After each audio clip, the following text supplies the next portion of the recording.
चंद्राय ज्ञानमुद्राय योगिनी नाथार्गणेशाय नमो वेदांतवेदिनी रामाय रामभद्राय रामचंद्राय वेधसे रघुनाथाय नाथाय सीताय पतये नमः मनोजवं मारुततुल्यवेगं जितेन्द्रियं बुद्धिमतां वरिष्ठं वातात्मजं वानरयोत्तमुख्यं श्रीरामदूतं शरणं प्रपद्ये नारायणं नमस्कृत्य नरं चैव नरोत्तमं देवीं सरस्वतीं व्यासं ततो जयमुदीरयेत् व्यासाय भवनाशाय श्रीशाय गुणराशे हृदयाय शुद्धविद्याय मध्वाय च नमो नमः तपस्वाध्याय शुश्रूषा कृष्णपूजारतं मुनिं विश्वेशमिष्टदं वन्दे परिव्राट् चक्रवर्तिनं श्रीगुरुभ्यो नमः ततो ಬ್ರಹ್ಮಜಿಜ್ಞಾಸಾ ಓಂ.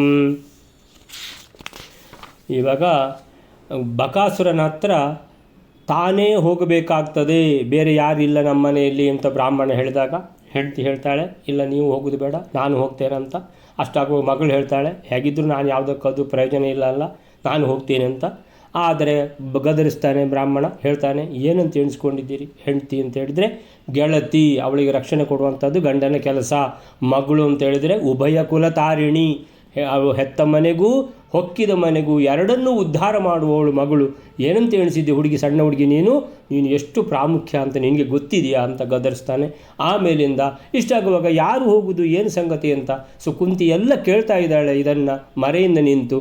ಅಷ್ಟಾಗುವಾಗ ಆ ಮಗ ಹೇಳ್ತಾನೆ, ನೋಡಿದಿರಾ ನೀವೆಲ್ಲ, ನನ್ನ ಕೈಲಿ ಏನಿದೆ, ಇದು ಒಂದು ಸಣ್ಣ ತೃಣ, ಒಂದು ಹುಲ್ಲು ಕಡ್ಡಿ ಇದೆಯಲ್ಲ, ಈ ಹುಲ್ಲು ಕಡ್ಡಿಯಿಂದಲೇ ಆ ಬಕಾಸುರನನ್ನು ನಾನು ಕೊಂದು ಬಿಡ್ತೇನೆ ಅಂತ ಹೇಳಿದಾಗ ಕುಂತಿ ಎಣಿಸ್ತಾಳೆ, ಸರಿ ಈ ಹುಡುಗ ಏನು ಹೇಳಿದ್ನೋ ಇದೇ ಶುಭ ಶಕುನ, ಉಳಿದ ಕೆಲಸ ಎಲ್ಲ ನನ್ನ ಮಗ ಭೀಮಸೇನ ಮಾಡ್ತಾನೆ ಅಂತ ಹೇಳಿಬಿಟ್ಟು ಸೀದಾ ಒಳಗೆ ಹೋಗ್ತಾಳೆ. ಹೋಗಿ ಕೇಳ್ತಾಳೆ, ಏನು ಬ್ರಾಹ್ಮಣ ಶ್ರೇಷ್ಠರೇ, ಏನು ವಿಷಯ, ಯಾಕೆ ಇಷ್ಟೊಂದು ನೀವು ಖಿನ್ನರಾಗಿದ್ದೀರಿ ಅಂತ ಕೇಳಿದಾಗ ಬ್ರಾಹ್ಮಣ ಹೇಳ್ತಾನೆ, ಏನು ಹೇಳೋದು, ಈ ರೀತಿ ಸಂಗತಿ, ಎತ್ತುಗಳು ಬೇಕು, ಬಂಡಿಯನ್ನು ಬೇಕು, ಆಮೇಲೆ ಒಬ್ಬ ಪುರುಷ ಬೇಕು, ಬಾಕಿದೆಲ್ಲ ರೆಡಿ ಇದೆ, ಆದರೆ ಪುರುಷನನ್ನು ಎಲ್ಲಿಂದ ತರೋದು ಅಂತ ಇದು ಪ್ರಾಬ್ಲಮ್ ಆಗಿದೆ ಅಂತ ಹೇಳಿದರೆ ಆ ಬಕಾಸುರನು ಮಹಾಬಲಿಷ್ಠ, ಮಹಾ ಸಾಮರ್ಥ್ಯಶಾಲಿ, ಮಹಾಕ್ರೂರಿಯವನು. ಒಂದು ವೇಳೆ ಹೋಗಲಿಲ್ಲ ಅಂತೇಳಿದರೆ ಸರ್ವನಾಶ ಮಾಡಿಸ್ತಾನೆ ಅಂತೇಳಿದರೆ ರಾಮನ ಕಾಲದಿಂದ ಇದ್ದವನವನು. ಆದರೆ ರಾಮನ ಬಾಣಕ್ಕೆ ಹೆದರಿ ಬಾಲ ಮುದುಡಿಕೊಂಡು ಭೂಗತನಾಗಿದ್ದ. ಒಂದು ದಿವಸನೂ ಅವನ ಮುಖ ತೋರಿಸಲಿಲ್ಲ ಅವನು. ರಾಮನ ಅವತಾರ ಮುಗಿಯುತ್ತಲೇ ಏನು ಮಾಡಿದ್ದಾನೆ, ಎಲ್ಲ ಬಂದು ಈ ರಾಜರುಗಳಿಗೆಲ್ಲ ಹೆದರಿಸಿ ಬೆದರಿಸಿ ಒಪ್ಪಂದ ಮಾಡ್ಕೊಂಡ್ಬಿಟ್ಟಿದ್ದಾನೆ. ಏನಂತೇಳಿದರೆ ಪ್ರತಿ ಮನೆಯಿಂದ ಒಂದೊಂದು ದಿವಸ ಹೋಗಬೇಕು. ಈಗ 13 ವರ್ಷದಿಂದ ನಡೀತಾ ಇದೆ ಇದು. ಈಗ ನಮ್ಮ ಸರದಿ ಬಂತಲ್ಲ, ಏನು ಮಾಡೋದು ಅಂತ ತಿಳ್ಕೊಂಡು ಬ್ರಾಹ್ಮಣ ತನ್ನ ದುಃಖವನ್ನು ತೋಡಿಕೊಂಡಾಗ ಕುಂತಿಗೆ ಬಹಳ ಖುಷಿಯಾಗ್ತದೆ. ಏನು ಖುಷಿಯಾಗ್ತದೆ, ಯಾಕೆ ಖುಷಿಯಾಗ್ತದೆ ಅನ್ನುವಂಥದ್ದು ಮುಂದಿನ ಶ್ಲೋಕ ಯಾವುದಿದು, ಮುಂದಿನ ಶ್ಲೋಕ. ಏವಂ ಶುತ್ವಾ ತಮುಗ್ರ ಆಯ್ತಲ್ಲ, ಏವಂ ಬಲಾಢ್ಯಂ ಅಮುಂ ಆಶು ನಿಹತ್ಯ ಭೀಮಃ ಕೀರ್ತಿಂಚ ಧರ್ಮಮಧಿಕಂ ಪ್ರತಿಯಾಸ್ಯತೀಹ ಸರ್ವೇ ವಯಂಚ ತಂ ಅನುಪ್ರಗೃಹೀತ ಧರ್ಮ ಯಾಸ್ಯಾಮ ಇತ್ಯವದತ್ ಆಶು ಧರಾಸುರಂ ತಂ. ಏವಂ ಈ ಪ್ರಕಾರ ಬಲದಿಂದ ಸಂಪನ್ನನಾದ ಈ ಬಕಾಸುರನನ್ನು ಶೀಘ್ರದಲ್ಲೇ ನನ್ನ ಮಗ ಭೀಮಸೇನ ಸಂಹಾರ ಮಾಡಿ ಕೀರ್ತಿಯನ್ನು ಅಧಿಕವಾದ ಪುಣ್ಯವನ್ನು ಕೂಡ ಹೊಂದುವನು. ಈ ಪ್ರಕಾರ ಈ ಪಟ್ಟಣದಲ್ಲಿ ಆ ಭೀಮನನ್ನು ಅನುಸರಿಸಿ ಪ್ರಕೃಷ್ಟವಾದ ಧರ್ಮವುಳ್ಳ ನಾವೆಲ್ಲರೂ ಕೀರ್ತಿಯನ್ನು ಪುಣ್ಯವನ್ನು ಕೂಡ ಹೊಂದುವೆವು ಎಂದು ಆಲೋಚಿಸಿ ಶೀಘ್ರದಲ್ಲೇ ಆ ಬ್ರಾಹ್ಮಣ ಶ್ರೇಷ್ಠನನ್ನು ಕುರಿತು ಹೇಳಿದಳು. ಇಷ್ಟು ತನಕ ಆಲೋಚನೆ ಮಾಡ್ತಾ ಇದ್ದಾಳೆ ಕುಂತಿ. ಏನು ನೋಡ್ತಾ ಇದ್ದಾನೆ, ಕುಂತಿಗೆ ಬಹಳ ಸಂತೋಷ ಆಗ್ತಾ ಇದೆ. ಅಲ್ಲ, ಈ ಸಂತೋಷ ಏನಪ್ಪ ಬ್ರಾಹ್ಮಣನಿಗೆ ಆಗ್ತದೆ? ನಾನು ಇಷ್ಟು ದುಃಖದಲ್ಲಿರುವಾಗ ಇವಳು ವಿಷಯ ತಿಳಿದು ಸಂತೋಷ ಪಡ್ತಾ ಇದ್ದಾಳೆ. ಇವಳ ಮುಖದಲ್ಲಿ ದುಃಖದ ಒಂದು ರೇಖೆ ಕೂಡ, ಚಿಂತೆ ಒಂದು ರೇಖೆ ಕೂಡ ಇಲ್ಲ. ಏನಪ್ಪ ಇದು ಅಂತ ಈ ರೀತಿ ಇರುವಾಗ ಕುಂತಿ ಏನು ಯೋಚಿಸ್ತಿದ್ದಳು ಇಷ್ಟೆಲ್ಲ ಸಂತೋಷ ಪಡಲಿಕ್ಕೆ ಅಂತ ಹೇಳಿದರೆ, ಏವಂ ಇಷ್ಟು ಸಾಮರ್ಥ್ಯಶಾಲಿ ಉಗ್ರ ಕ್ರೂರನಾದ ರಾಕ್ಷಸ ಬಕಾಸುರ ನರಭಕ್ಷಕ ಅಂತೇಳಿದರೆ, ಈ ನರಭಕ್ಷಕ ರಾಕ್ಷಸ ಇಡೀ ದೇಶಕ್ಕೆ ವಿಪತ್ತು, ಪೀಡೆ. ಇದು ಮಹಾಪೀಡೆ, ಸಾಮಾನ್ಯದ ಪೀಡೆ ಕೂಡ ಅಲ್ಲ. ನರಭಕ್ಷಕ ಒಂದೊಂದು ಕುಟುಂಬದ ಒಂದೊಂದು ಮನುಷ್ಯನನ್ನೇ ತಿಂದು ಬಿಡ್ತಾನೆ ಅಂತ ಹೇಳಿದರೆ ಇದು ಎಂಥ ಪೀಡೆ, ಇದು ಮಹಾಪೀಡೆ. ಹೀಗೆ ಇಷ್ಟೆಲ್ಲ ಪೀಡೆ ಇರುವಾಗ ಏವಂ ಬಲಾಢ್ಯಂ ಅಂದರೆ ಇಂತಹ ಬಕಾಸುರ, ಬಲಾಢ್ಯನಾದ ಬಕಾಸುರ, ಏವಂ ಬಲಾಢ್ಯಂ ಬಲ ಆಢ್ಯಂ ಬಲದಿಂದ ತುಂಬಿ ತುಳುಕುತ್ತಿರುವಂಥ ಕ್ರೂರನಾದ ರಾಕ್ಷಸನನ್ನು, ಅಮುಂ ಅವನನ್ನು, ಆಶು ಕೂಡಲೇ, ನಿಹತ್ಯ ಕೊಂದು ಬಿಡ್ತಾನೆ. ಯಾರು? ನನ್ನ ಮಗ ಭೀಮಃ. ಕೊಂದು ಕೀರ್ತಿಂಚ ಧರ್ಮಂ ಅಧಿಕಂ ದೊಡ್ಡ ಕೀರ್ತಿಯನ್ನು ಸಂಪಾದಿಸ್ತಾನೆ. ಯಾಕೆ ಅಂತ ಹೇಳಿದ್ರೆ ಇಡೀ ದೇಶಕ್ಕೆ ಬಂದ ಪೀಡೆಯನ್ನು ನನ್ನ ಮಗ ತೊಲಗಿಸ್ತಾನೆ ಅಂತ ಹೇಳಿದರೆ ಎಷ್ಟು ದೊಡ್ಡ ಒಂದು ಉಪಕಾರ, ದೇಶಕ್ಕೆ ಉಪಕಾರ. ಇದಕ್ಕಿಂತ ದೊಡ್ಡ ಧರ್ಮವೇ ಇಲ್ಲ. ಅಧಿಕಂ ಧರ್ಮಂ ಅಂದರೆ ಅತೀ ದೊಡ್ಡವಾದ ಒಂದು ಧರ್ಮ ಮತ್ತು ಅದರೊಟ್ಟಿಗೆ ಕೀರ್ತಿಯನ್ನು ಪ್ರತಿಯಾಸ್ಯತಿ ಸಂಪಾದಿಸ್ತಾನೆ. ನನ್ನ ಮಗ ಆಶು ಬೇಗನೆ, ಭೀಮಃ ಆಶು ಬೇಗನೆ ಈ ರೀತಿ ಬಲಾಢ್ಯಂ, ಈ ರೀತಿ ಸಾಮರ್ಥ್ಯದಲ್ಲಿ ಅತಿ ಬಲಿಷ್ಠನಾಗಿರುವಂತಹ ಕ್ರೂರಿಯಾದ ಈ ಬಕಾಸುರನೆಂಬ ಈ ದೇಶಕ್ಕೆ ಪೀಡೆಯನ್ನು ತಂದಿರುವಂಥದ್ದು. ಒಂದು ದಿವಸದ ಪೀಡೆಯ 13 ವರ್ಷದಿಂದ ನಡೆಯುತ್ತಿರುವಂಥ ಇಂಥ ಪೀಡೆ ಇನ್ನು ಎಷ್ಟು ವರ್ಷಕ್ಕೆ ನಡಿಬೇಕೋ ಗೊತ್ತಿಲ್ಲ. ಅಂಥ ಪೀಡೆಯನ್ನು ನನ್ನ ಮಗ ತೊಲಗಿಸ್ತಾನೆ.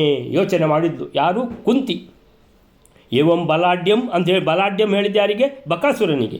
ಅಮುಂ ಬಲಾಢ್ಯಂ ಆಶು ನನ್ನ ಮಗ ಭೀಮ ನಿಹತ್ಯ ಕೀರ್ತಿಂಚ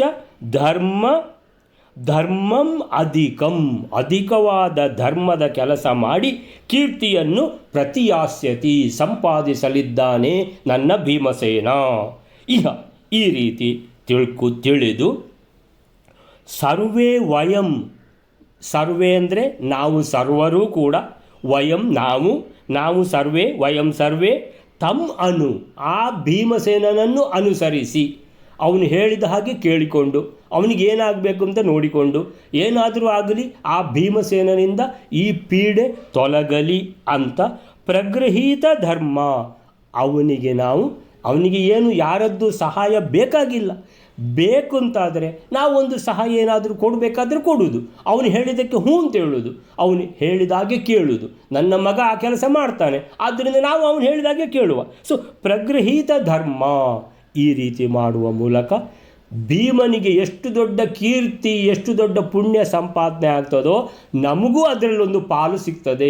ಪ್ರಗೃಹೀತ ಧರ್ಮ, ಅವನಿಗೆ ದೊಡ್ಡ ಅಧಿಕಂ ಧರ್ಮಂ ಸಿಗ್ತದೆ, ನಾವು ಅದರಲ್ಲಿ ಪ್ರಗೃಹೀತ ನಮಗೂ ಒಂದು ಪಾಲು ತಗೊಳ್ಬೋದು. ಪ್ರಗೃಹೀತ ಧರ್ಮ ಕೀರ್ತಿಂ ಯಾಸ್ಯಾಮ, ಧರ್ಮವನ್ನು ಅವನಿಗೆ ಸಿಕ್ಕಿದ ಕೀರ್ತಿಯಲ್ಲಿ ಒಂದು ಪಾಲನ್ನು ಕೂಡ ಯಾಸ್ಯಾಮ ಪಡೆಯುವ.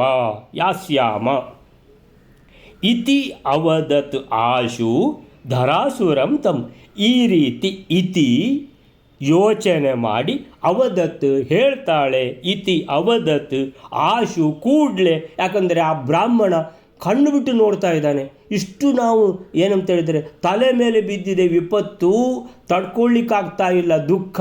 ಅಂದರೆ ಈ ಹೆಂಗಸು ಬಂದು ಕೇಳಿತು, ಹೌದು ಯಾಕೆ ದುಃಖ ಪಡ್ತೀರಿ ಅಂತ, ಅದು ವಿಶೇಷನೇ. ಆದರೆ ಈಗ ನಮ್ಮೊಟ್ಟಿಗೆ ದುಃಖ ಪಡ್ತಾ ಇಲ್ಲ, ಭಾಳ ಸಂತೋಷದಿಂದ ಇದೆ.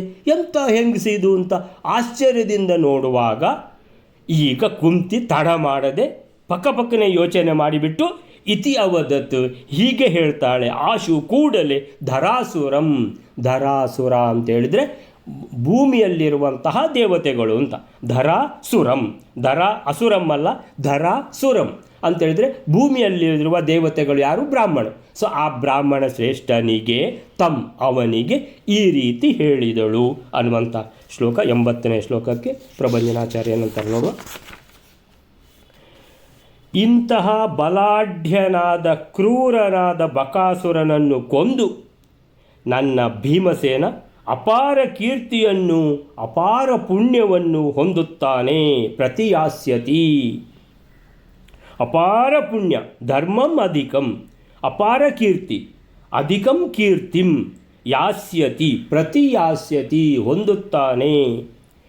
ಸರ್ವೇ ವಯಂ ತಮ್ ಅನು, ಅವನಿಂದ ಅವನು ಹೇಳಿದ ಹಾಗೆ ಕೇಳಿಕೊಂಡು ನಾವು ಕೂಡ ಆ ಪುಣ್ಯದಲ್ಲಿ ಪ್ರಗೃಹೀತ ಧರ್ಮ ಅವನನ್ನು ಅನುಸರಿಸಿ, ತಮ್ ಅನು ಅಂದರೆ ಅನುಸರಿಸಲಿಕ್ಕೆ ಏನಿಲ್ಲ, ಅವನು ಬಂಡಿ ಹೊಡ್ಕೊಂಡು ಹೋಗ್ತಾನೆ, ಹೋಗಿ ಅವನು ಕೆಲಸ ಮಾಡಿ ಬರ್ತಾನೆ, ಬಕಾಸುರನನ್ನು ಕೊಂದು ಬರ್ತಾನೆ.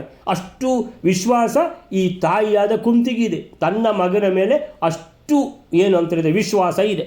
ಸೊ ಅಷ್ಟು ವಿಶ್ವಾಸ ಇದ್ದದ್ರಿಂದ ಅವಳಿಗೆ ನಗು ಬರ್ತದೆ. ಆಗಲಿ ನನ್ನ ಭೀಮಸೇನನಿಂದ ಒಂದು ದೊಡ್ಡ ಉಪಕಾರ ಆಗಲಿದೆ ಅಂತ ಹೇಳಿಬಿಟ್ಟು ಆ ಒಂದು ಉಪಕಾರದ ಒಂದು ಏನು ಎಣಿಸಿಯೇ ಖುಷಿಯಾಗಿಬಿಡ್ತದೆ ಅವಳಿಗೆ, ಸಂತೋಷದಲ್ಲಿ, ಅಂದರೆ ಆ ಮುಖದಲ್ಲಿ ಸಂತೋಷ ತೇಲಾಡ್ತಾ ಇದೆ.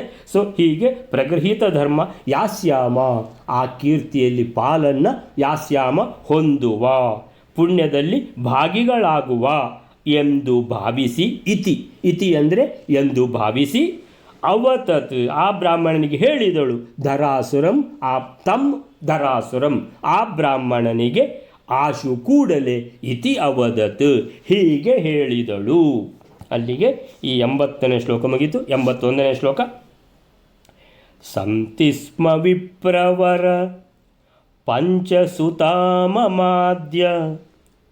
ತೇಷ್ವೇಕ ಏವ ನರವೈರಿ ಮುಖಾಯ ಯಾತು ಇತ್ಯುಕ್ತ ಆಹ ಸನತೆ ಸುತವಧ್ಯಯಾಹಂ ಪಾಪೋ ಭವಾನಿ ಅಥವಾ ಭವಾಮಿ ತವ ಹಂತ ಮನೋತಿ ಧೀರಂ.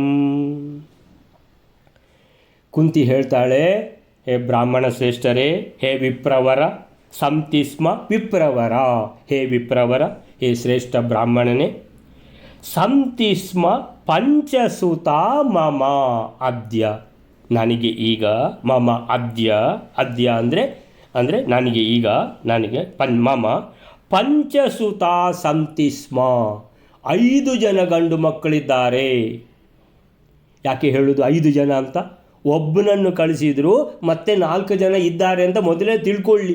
ನನಗೆ ಒಬ್ಬನೇ ಗಂಡು ಮಗ, ಅವನು ನಾಳೆ ಹೋಗ್ತಾನೆ ಬಂಡಿ ಹುಡ್ಕೊಂಡು, ನೀವು ಹೋಗೋದು ಬೇಡ, ನನ್ನ ಮಗ ಹೋಗ್ತಾನೆ ಅಂತ ಹೇಳಿದ್ರೆ ಬ್ರಾಹ್ಮಣ ಹೆದರಿ ಬಿಡ್ತಾನೆ. ಅಯ್ಯೋ ನಿನ್ನ ಮಗನನ್ನು ಹೇಗೆ ಕಳಿಸೋದು? ಹೇಳ್ತಾಳೆ, ಮೊದಲೇ ಹೇಳ್ತಾಳೆ, ನನಗೆ 5 ಜನ ಗಂಡು ಮಕ್ಕಳಿದ್ದಾರೆ ಅಂತ ಫಸ್ಟಿಗೆ ಹೇಳಿಬಿಡ್ತಾಳೆ.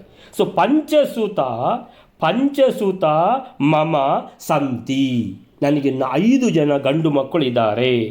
ತೇಷು ಅವರಲ್ಲಿ ಏಕ ಏವ, ತೇಷು ಏಕ ಏವ ಒಬ್ಬನು ಮಾತ್ರ, ನರವೈರಿ ಮುಖಾಯ ಯಾತು.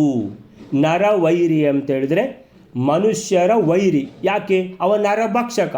ಯಾರು ಬಂಡಿ ಹೊಡ್ಕೊಂಡು ಆ ಪೂರ್ತಿ ಬಂಡಿ ತುಂಬ ಅನ್ನವನ್ನು ಎತ್ತುಗಳ ಸಮೇತ ಹೊಡ್ಕೊಂಡು ಒಬ್ಬ ಮನುಷ್ಯ ಹೋಗ್ತಾನಲ್ಲ, ಆ ಮನುಷ್ಯನನ್ನು ತಿಂದಾಕಿ ಬಿಡ್ತಾನೆ ಅವ ಬಕಾಸುರ. ಆದ್ದರಿಂದ ಅವನಷ್ಟು ದೊಡ್ಡ ನರವೈರಿ ಇಲ್ಲ. ನರಭಕ್ಷಕ ಬಕಾಸುರ, ನರವೈರಿ ಮುಖಾಯ, ಅವನ ಬಾಯಿಗೆ ಒಬ್ಬ ನಾಳೆ ಹೋಗಬೇಕಲ್ವ, ನನ್ನ ಮಗ ಹೋಗ್ತಾನೆ. ಯಾಕೆಂದರೆ ನನಗೆ 5 ಜನ ಗಂಡು ಮಕ್ಕಳಿದ್ದಾರೆ. ತೇಷು ಅವರಲ್ಲಿ ಏಕ ಏವ ಒಬ್ಬನು ಮಾತ್ರ, ನರವೈರಿ ಮುಖಾಯ ಈ ಕೆಲಸಕ್ಕೆ ಒಬ್ಬರು ಹೋಗಬೇಕಲ್ಲ, ನನ್ನ ಮಗ ಹೋಗ್ತಾನೆ. ಯಾತು ಹೋಗಲಿ ಅಂದರೆ ಬ್ರಾಹ್ಮಣ ಶ್ರೇಷ್ಠರೇ, ನೀವು ಯೋಚನೆ ಮಾಡೋದು ಬೇಡ, ನನ್ನ ಮಗ ಹೋಗ್ತಾನೆ, ನನ್ನ ಮಗ ಹೋಗಲಿ, ಮತ್ತು ಯೋಚನೆ ಮಾಡಬೇಡಿ, 5 ಜನ ಗಂಡು ಮಕ್ಕಳಿದ್ದಾರೆ ಅಂದರೆ ಒಬ್ಬ ಹೋದರೂ ಇನ್ನೂ 4 ಜನ ಇದ್ದಾರೆ ತಿಳ್ಕೊಳ್ಳಿ ಅಂತ ಹೇಳ್ತಾಳೆ. ಇತಿಯುಕ್ತೆ ಅಂತ ಸಂಧ್ಯಾಗಿ ಇತ್ಯುಕ್ತ ಅಂತಾಗಿದೆ. ಇತ್ಯುಕ್ತೆ ಈ ರೀತಿ ಇವಳು ಹೇಳಲು ಬ್ರಾಹ್ಮಣನಿಗೆ ಕೈಕಾಲು ನಡಗಿಬಿಡ್ತು.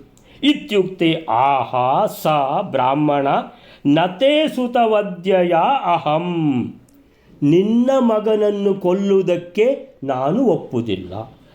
ನ ತೇ ಸುತ, ನಿನ್ನ ಸುತ, ನಿನ್ನ ಮಗ ಹೋಗುವುದು ಆಗುವುದಿಲ್ಲ. ನ ತೇ ಸುತ ವದ್ಯಯ ಅಹಂ, ನಿನ್ನ ವದ್ಯ ಅಂತ ಹೇಳಿದರೆ ಕೊಲ್ಲುವುದಕ್ಕೆ, ನಿನ್ನ ಮಗನನ್ನು ಕೊಲ್ಲಲಿಕ್ಕೆ ನಾನು ಒಪ್ಪುವುದಿಲ್ಲ. ಯಾಕಂತ ಹೇಳಿದ್ರೆ ನಾಳೆ ಬಂಡಿ ಹೊಡ್ಕೊಂಡು ಯಾರು ಹೋಗ್ತಾರೋ ಅವರನ್ನು ತಿಂದು ಬಿಡ್ತಾನೆ ಬಕಾಸುರ. ಅಂತೇಳಿದರೆ ನೀನು ನಿನ್ನ ಮಗನನ್ನು ಕಳಿಸ್ಲಿಕ್ಕೆ ರೆಡಿ ಇದ್ದಿ, ನಿನಗೆ 5 ಜನ ಗಂಡು ಮಕ್ಕಳಿದ್ದಾರೆ ಅಂತ ಹೇಳ್ತಾ ಇದ್ದಿ, ಒಬ್ಬ ಹೋದರೂ ಇನ್ನೂ 4 ಜನ ಇದ್ದಾರೆ ಅಂತ ನೀನು ಹೇಳ್ತಿ. ಆದರೆ ನಿನ್ನ ಮಗನನ್ನು ಕಳಿಸಿ ಅವನು ಅಲ್ಲಿ ಸಾಯ್ತಾನೆ, ವಧ್ಯಯ. ಅದಕ್ಕೆ ನಿನ್ನ ಮಗನನ್ನು ಕೊಲ್ಲುವುದಕ್ಕೆ ನಾನು ರೆಡಿ ಇಲ್ಲ. ಯಾಕಂದರೆ ಇದು ನನ್ನ ಸಮಸ್ಯೆ, ನಿಂದಲ್ಲ. ನನ್ನ ಸಮಸ್ಯೆಗೆ ನೀನು ಯಾಕೆ ತಲೆ ಕೊಡುವುದು, ಅದು ನನಗೆ ಪಾಪ ಬರ್ತದೆ ಅಂತ ಬ್ರಾಹ್ಮಣಂದು. ನತೆ ಸುತ ನ ತೇ ಸುತ, ತೇ ಸುತ ನಿನ್ನ ಮಗ, ನ ಅಲ್ಲ, ವಧ್ಯಯ ಕೊಲ್ಲುವುದಕ್ಕೆ, ಅಹಂ ಪಾಪೋ ಭವಾನಿ, ಅಹಂ ನಾನು ಪಾಪೋ ಭವಾಮಿ, ನಾನು ದೊಡ್ಡ ಪಾಪಿಷ್ಟ ಆಗಿಬಿಡ್ತೇನೆ. ಯಾಕಂತೇಳಿದರೆ ನನ್ನ ಮನೆಗೆ ಸಂಕಟ ಬಂದಿದೆ, ನಾನು ಹೋಗಬೇಕು, ಸಾಯಬೇಕು. ನಾನು ಹೋಗಿ ಸಾಯುವ ಬದಲಿಗೆ ನಿನ್ನ ಮಗ ಸಾಯುವುದು ಅಂತ ಒಂದು ವೇಳೆ ನಾನು ಒಪ್ಪಿಕೊಂಡ್ರೆ ನಿನ್ನ ಮಗನನ್ನು ನಾನು ಕೊಂದಾಗೆ ಆಯಿತು ಅಂತೇಳಿದರೆ ಬ್ರಾಹ್ಮಣ ತಿಳ್ಕೊಳ್ತಾನೆ ನಾನು ದೊಡ್ಡ ಒಂದು ಅಂತೇಳಿದ್ರೆ ಅವ್ರು ಹೇಗಿದ್ರು 5 ಜನ ಬ್ರಾಹ್ಮಣ ವೇಷದಲ್ಲೇ ಇದ್ದಾರೆ ತಾನೆ. ಅಂದರೆ ಈ ಬ್ರಾಹ್ಮಣ ಇನ್ನೊಂದು ಬ್ರಾಹ್ಮಣನನ್ನು ಕೊಂದಾಗೆ ಆಯ್ತಲ್ಲ, ಅಯ್ಯಯ್ಯೋ ದೇವರೇ ಅಂತೇಳಿದರೆ ನಾನು ಸಾಯ್ತೇನೆ ಪರವಾಗಿಲ್ಲ, ಇನ್ನೊಬ್ಬ ಬ್ರಾಹ್ಮಣನನ್ನು ಕೊಲ್ಲುವುದಕ್ಕೆ ನಾನು ಒಪ್ಪುವುದಿಲ್ಲ ಅಂತ ಆ ವಿಪ್ರ ಶ್ರೇಷ್ಠರು ಖಂಡಿತ ಒಪ್ಪುವುದಿಲ್ಲ. ಅಹಂ ಪಾಪೋ ಭವಾಮಿ ಅಥವಾ ಭವಾನಿ, ನಾನು ದೊಡ್ಡ ಪಾಪಿಷ್ಟ ಆಗ್ತೇನೆ.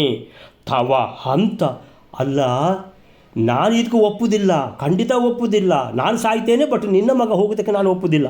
ಅಲ್ಲ, ವಿಷಯ ಏನಂದರೆ ತವ ನೀನು ಎಂಥ ಅಮ್ಮ ಅಂತೇಳಿದರೆ ತವ ಹಂತ ಮನೋತಿ ಧೂರಂ, ಮನೋತಿ ಧೀರಂ, ನಿನ್ನ ಮನ ಅತಿ ಧೀರಂ, ಎಷ್ಟು ಧೈರ್ಯ ನಿನಗೆ.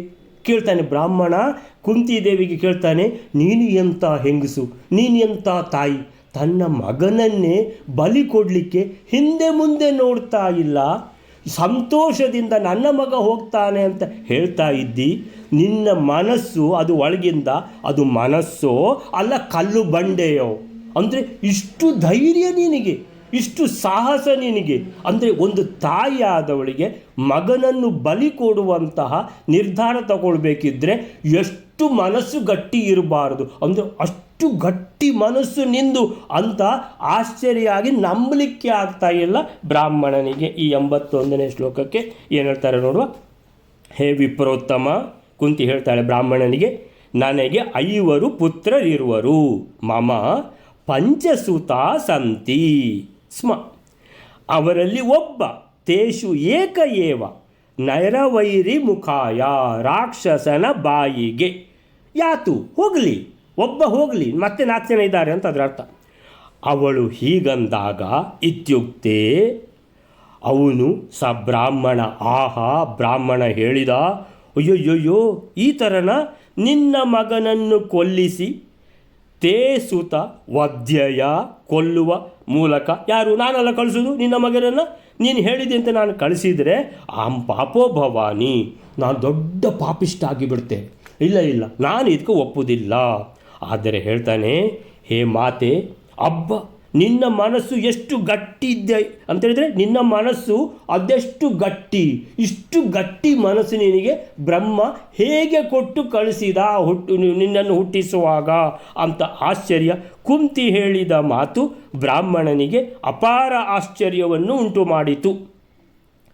ಹಾಗೆ ತನ್ನ ಒಬ್ಬ ಮಗನನ್ನೇ ನಿಶ್ಚಿಂತೆಯಿಂದ ಅಸುರನ ಬಳಿಗೆ ಕಳಿಸಿಕೊಡುವ ಈ ಕುಂತಿದೇವಿಯ ಮನಸ್ಸು ಅದೆಷ್ಟು ಗಟ್ಟಿ, ಎಷ್ಟು ಧೈರ್ಯ ಅವಳಿಗೆ ಅಂತ ಹೇಳಿದರೆ ಒಂದು ತಾಯಿಯಿಂದ ಇಂಥ ನಿರ್ಧಾರ ತಗೊಳ್ಳಿಕ್ಕೆ ಸಾಧ್ಯ ಇದೆಯಾ ಅಂತ ಅವನು ತಬ್ಬಿಬ್ಬಾದ.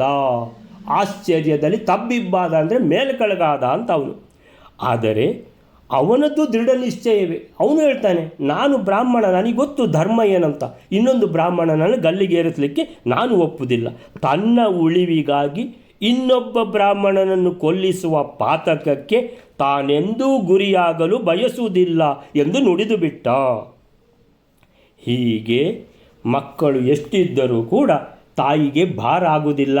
ಆದರೆ ಇಲ್ಲಿ 5 ಜನ ಇದ್ದಾರೆ, ಒಬ್ಬನನ್ನು ನಾನು ಕಳಿಸಿಬಿಡ್ತೇನೆ ಅಂತ ಒಂದು ಮುಖದಲ್ಲಿ ಒಂದು ದುಃಖದ ರೇಖೆಯೂ ಇಲ್ಲದೆ ಇಷ್ಟು ವಿಶ್ವಾಸದಿಂದ ಧೈರ್ಯದಿಂದ ಮಾತನಾಡುವಂಥ ತಾಯಿಯನ್ನು ನೋಡಿ ಬ್ರಾಹ್ಮಣ ತಬ್ಬಿಬ್ಬಾದ. 81ನೇ ಶ್ಲೋಕ.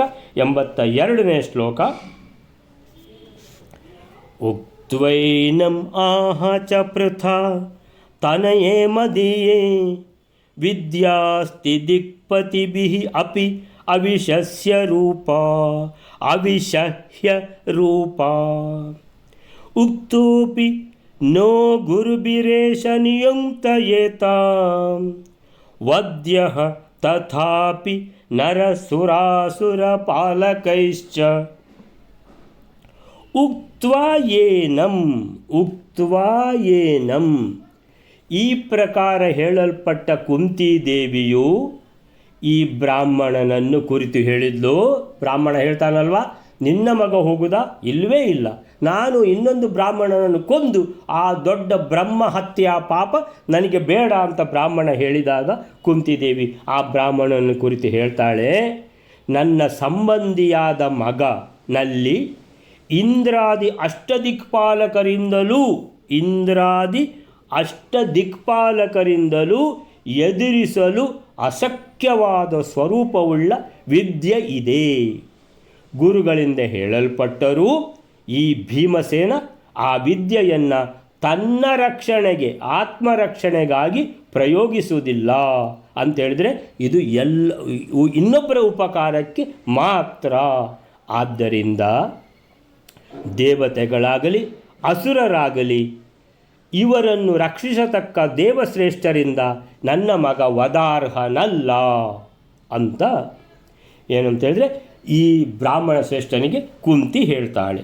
ಉಕ್ತ್ವಾ ಏನಂ, ಈ ರೀತಿ ಬ್ರಾಹ್ಮಣ ಶ್ರೇಷ್ಠರು ಹೇಳ್ತಾರೆ ಕುಂತಿದೇವಿಗೆ, ನಾನು ನಿನ್ನ ಮಗನನ್ನು ಕೊಲ್ಲಿಸಿ ಬ್ರಹ್ಮಹತ್ಯಾ ಪಾತಕ, ಆ ದೊಡ್ಡ ಪಾಪದ ಕೆಲಸ ನಾನು ಮಾಡುವುದಿಲ್ಲ ಅಂತ ಹೇಳಿದಾಗ ಕುಂತಿ ಹೇಳ್ತಾಳೆ, ಹೆದರಬೇಡ ಬ್ರಾಹ್ಮಣ ಶ್ರೇಷ್ಠರೇ.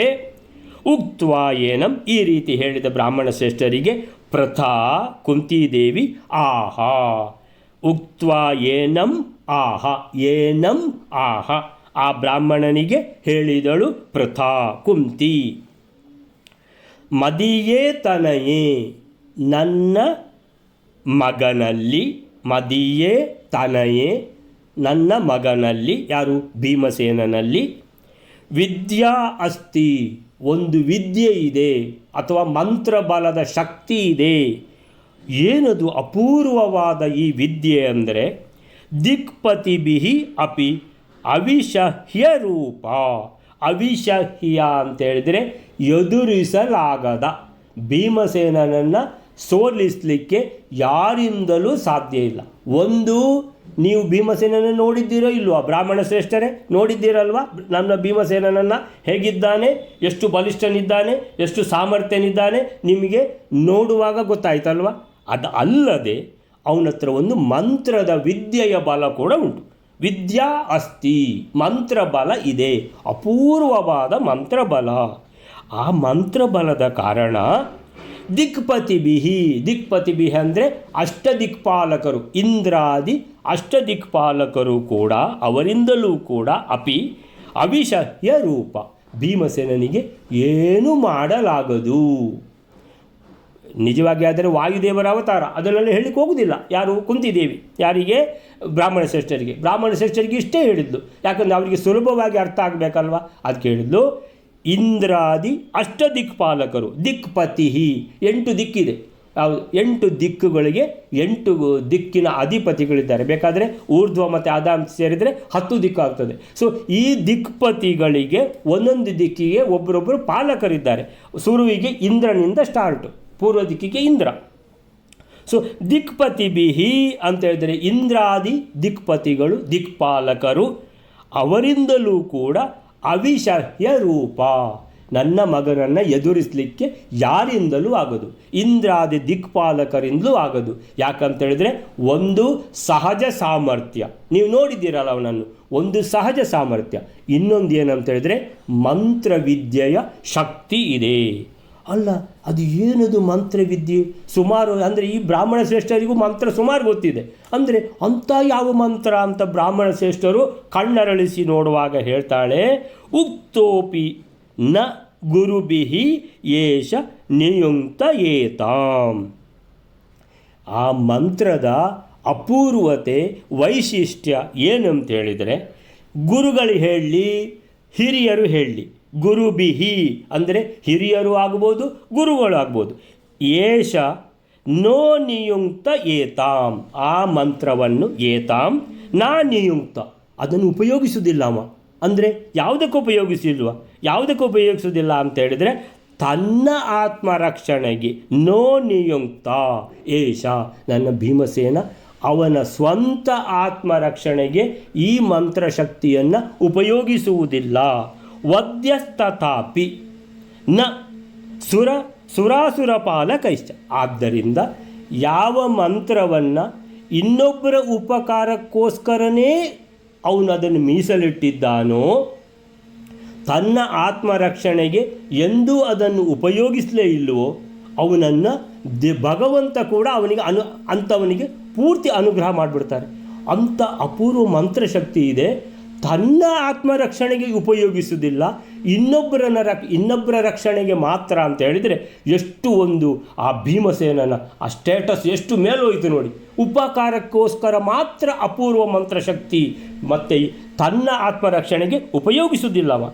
ಆದ್ದರಿಂದ ವದ್ಯ ತಥಾಪಿ ನ ಸುರಪಾಲಕೈಶ್ಚ, ಇಂದ್ರಾದಿ ದಿಕ್ಪಾಲಕರಾಗಲಿ, ಸುರರು ದೇವತೆಗಳಾಗಲಿ, ಆಮೇಲೆ ರಾಕ್ಷಸರಾಗಲಿ, ಸುರ ಅಸುರ ಪಾಲಕೈಶ್ಚ, ಸುರ ಅಸುರ ಪಾಲಕರಿಂದ ಯಾರಿಂದಲೂ ಕೂಡ ನನ್ನ ಮಗ ನಾ ವದ್ಯ ತಥಾಪಿ, ಆದ ಕಾರಣ ನನ್ನ ಮಗ ನಾ ವದ್ಯ, ಯಾರಿಂದಲೂ ನನ್ನ ಮಗನನ್ನು ಕೊಲ್ಲಲಿಕ್ಕೆ ಸಾಧ್ಯ ಇಲ್ಲ. ಬ್ರಾಹ್ಮಣ ಶ್ರೇಷ್ಠರೇ ತಿಳ್ಕೊಳ್ಳಿ ಅಂತೇಳಿದರೆ ಈ ಬಕಾಸುರ ನನ್ನ ಮಗನಿಗೆ ಯಾವ ಲೆಕ್ಕವೂ ಅಲ್ಲ ಅಂತ ಕುಂತಿ ಹೇಳಿದಳು ಅಂತಂದರೆ ಅರ್ಥ. ಸೊ 82ನೇ ಶ್ಲೋಕಕ್ಕೆ ಈ ರೀತಿ ಬ್ರಾಹ್ಮಣ ಹೆದರಿಕೊಂಡು ನನಗೆ ಬ್ರಹ್ಮಹತ್ಯಾ ಪಾತಕ ದೋಷ ಬರ್ತದೆ, ನಾನು ಒಪ್ಪುವುದಿಲ್ಲ ಅಂತ ಹೇಳಿದಾಗ ಕುಂತಿ ಅವನಿಗೆ ಹೇಳ್ತಾಳೆ, ನನ್ನ ಮಗನಲ್ಲಿ ದಿಕ್ಪಾಲಕರೂ ಸಹ ಏನು ಎದುರಿಸಲಾಗದ ಅಂತಹ ಒಂದು ಅಪೂರ್ವ ವಿದ್ಯೆ ಇದೆ. ಆ ವಿದ್ಯೆಯನ್ನು ಹಿರಿಯರಾಗಲಿ ಗುರುಗಳಾಗಲಿ ಹೇಳಿದರೂ ಸಹ ಅವನು ಆತ್ಮರಕ್ಷಣೆಗೆ ಯಾವತ್ತೂ ಬಳಸಿಕೊಳ್ಳನು, ಅಂದರೆ ಉಪಯೋಗ ಮಾಡುವುದಿಲ್ಲ. ಹಾಗಿದ್ದರೂ ಅವನನ್ನು ಅಂದರೆ ಆದ ಕಾರಣ ಅಂತೇಳಿದರೆ ಒಂದು ಅಪೂರ್ವ ಶಕ್ತಿಯನ್ನು ಇನ್ನೊಬ್ಬರ ರಕ್ಷಣೆಗೆ ಮಾತ್ರ ಉಪಯೋಗಿಸ್ತಾನೆ ಒಬ್ಬ ಅಂತ ಹೇಳಿದರೆ ಅಂದರೆ ಭಗವಂತನ ಅನುಗ್ರಹ ಅವನ ಮೇಲೆ ಆಗ್ತದಲ್ವ. ಆದ ಕಾರಣ ಸುರಾಧಿಪತಿಗಳಾಗಲಿ, ಅಸುರ ಪಾಲಕೈಶ್ಚ, ಸುರಾಧಿಪತಿಗಳಾಗಲಿ ಅಸುರಾಧಿಪತಿಗಳಾಗಲಿ ಯಾರೂ ಕೂಡ ನನ್ನ ಮಗನನ್ನು ಕೊಲ್ಲಲು ಸಾಧ್ಯ ಇಲ್ಲ, ಮಹಾಧರ್ಮಿಷ್ಠ ನನ್ನ ಮಗ ಅಂತ ಏನಂತೇಳಿದ್ರೆ ಕುಂತಿ ಹೇಳಿದಾಗ ನನ್ನ ಅಂದಾಜು ಬ್ರಾಹ್ಮಣನಿಗೆ ಸ್ವಲ್ಪ ಸಮಾಧಾನ ಆಗಬಹುದು. ಅಂದರೆ ಸಮಾಧಾನ ಆಗಿ ಹಾಗಾದರೆ ಭೀಮಸೇನನ್ನು ಕಳಿಸಬಹುದು ಅಂತೇಳಿದರೆ ಅವನ ತಾಯಿ ಇಷ್ಟು ಒಂದು ವಿಶ್ವಾಸದಿಂದ ಈ ರೀತಿಯೆಲ್ಲ ವಿಷಯ ಹೇಳಿದಾಗ ಅವನನ್ನು ಕೊಲ್ಲಿಕ್ಕೆ ಯಾರಿಂದಲೂ ಸಾಧ್ಯ ಇಲ್ಲ, ಯಾವ ರಾಕ್ಷಸರಿಂದಲೂ ಸಾಧ್ಯ ಇಲ್ಲ ಅಂತ ಸ್ಪಷ್ಟವಾಗಿ ಹೇಳುವ ಕಾರಣ ಹಾಗಾದರೆ ಕಳಿಸಬಹುದೇನೋ ಅಂತ ಬ್ರಾಹ್ಮಣನಿಗೆ ಆಗಿರಬಹುದು ಅಂತ ಎಣಿಸುವಲ್ಲಿಗೆ ಇವತ್ತಿನ ಇದನ್ನು ನಿಲ್ಲಿಸ್ಕೊಳ್ಳೋಣ. ಶ್ರೀಕೃಷ್ಣ ಅರ್ಪಣ ಮಸ್ತು.